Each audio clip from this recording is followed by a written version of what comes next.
विवादों का पीछा पश्चिम सिंहभूम जिले से नहीं छूट रहा है। पश्चिम सिंहभूम जिला इन दिनों कई विवादों में घिरता जा रहा है।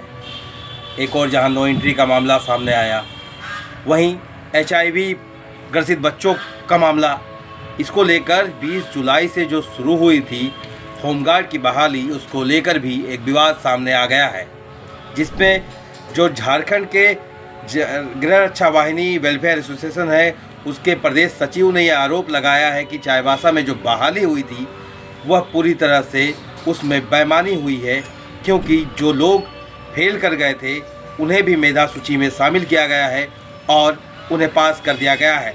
इसकी जांच होनी चाहिए।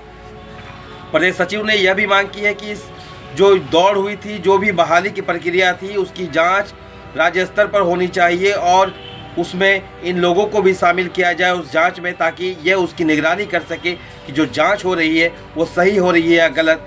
क्योंकि एक बड़ा आरोप पश्चिम सिंहभूम जिले के अधिकारियों पर लगा है कि जब कार्रवाई की गई, जब दौड़ की गई, तो जितने लोग फेल हुए थे, जिन लोगों ने परीक्षा पास नहीं की थी, उनका नाम मेधा सूची में कैसे आ गया। आज हम लोग जो एक जगह एकत्रित हुए हैं और जो प्रेस कॉन्फ्रेंस हो रहा है, इसमें सबसे बड़ा जो मामला है चाईबासा होमगार्ड बहाली। चाईबासा होमगार्ड बहाली में बड़े पैमाने पर गड़बड़ी हुआ है। जो अभ्यर्थी फेल हो चुके हैं उनको भी पास करते हुए मेधा सूची में नाम प्रकाशित कर दिया गया। होमगार्ड नियमावली में प्रावधान है कि जो जिस प्रखंड का स्थायी निवासी होगा उसको उसी प्रखंड में मेधा सूची मतलब चयन किया जाएगा। लेकिन दूसरे प्रखंड के अभ्यर्थी जो दूसरे प्रखंड में सारी प्रक्रिया को पूरा किए, उसे दूसरे प्रखंड में नाम प्रकाशित कर दिया गया। जो दौड़ में फेल हो गए, देखिए आप यहाँ दिख रहा है कि दौड़ में ये फेल हो चुके हैं, 7 मिनट 53 सेकंड में ये पास हुए हैं। इसके बावजूद इनको जो है उत्तीर्ण दिखाया गया और इनका मेधा सूची में भी आप देख सकते हैं, मेधा सूची में नाम प्रकाशित कर दिया गया।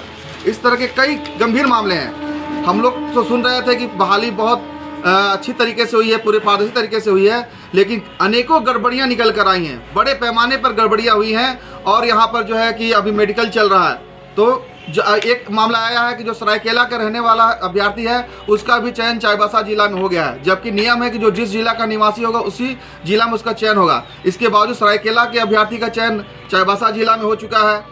जो फेल है उसका चयन हो गया है। जो शहरी होमगार्ड में फॉर्म भरा है उसका ग्रामीण प्रखंड में नाम प्रकाशित कर दिया गया है। जो ग्रामीण प्रखंड का अभ्यर्थी है उसको शहरी प्रखंड में नाम प्रकाशित कर दिया गया। सारा प्रमाण, सारा साक्ष्य हम लोग के पास में है और इस पूरे मामले को लेकर अभी हम लोग सभी संबंधित अधिकारियों को, माननीय मुख्यमंत्री जी को हम लोग अभी पत्र प्रेषित करेंगे और इसके बाद 8 दिसंबर को हम लोग एक बृहद आंदोलन चाईबासा में करेंगे।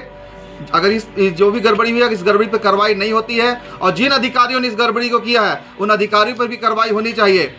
मैं उपायुक्त महोदय से यह मांग करता हूं कि अगर आप कहते हैं कि मैंने पारदर्शी तरीके से होमगार्ड का बहाली किया है, तो ये जो भी गड़बड़ी जिन अधिकारियों ने भी किया है, संबंधित अधिकारियों पर कठोर से कठोर कार्रवाई होनी चाहिए। उन्हें न्याय कटघरे में लाना चाहिए, उन्हें जेल की हवा भी खिलानी चाहिए, क्योंकि ये योग्य अभ्यर्थियों के साथ अन्याय किया गया है। मेरी ये मांग है। समाचार प्लस के लिए चाईबासा से राहुल शर्मा की रिपोर्ट।